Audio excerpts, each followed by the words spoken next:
आज चाहिँ हामी यो कर्तापुर पोस्टतिर जाँदैछौँ होइन। खोलाले बगाउन आँटिन्छ यार जल्दी होला।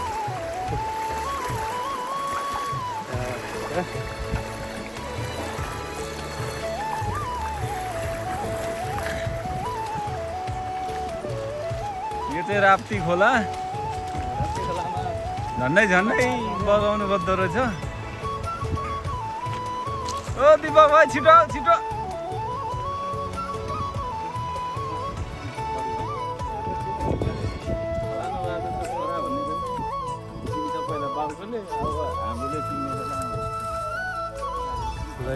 यो चाहिँ हाम्रो पहिलाको पुरानो गाउँ हो। अझ हामी यो चाहिँ कर्तापुर पोस्ट हो। अझ त्यहाँ जाने भनेको तर त्यहाँ नजाने। अब हामी यतिबाट फर्किन्छौँ।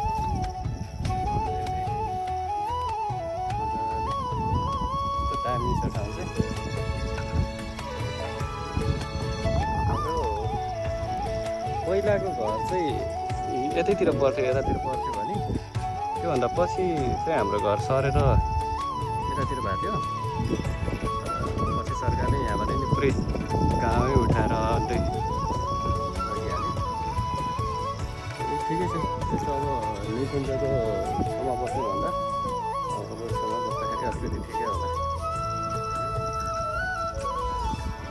त्यो चाहिँ अहिले पनि ठिकै छ। अब उतातिर यहाँनिर अब लङ टाइम पछि अब नआउँदाखेरि छुट्टै मजा आइरहेको छ।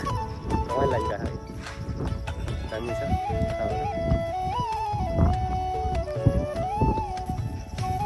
यहाँबाट चाहिँ अब हामी फर्किँदैछौँ ट्याक्क लगाएर। यस्तो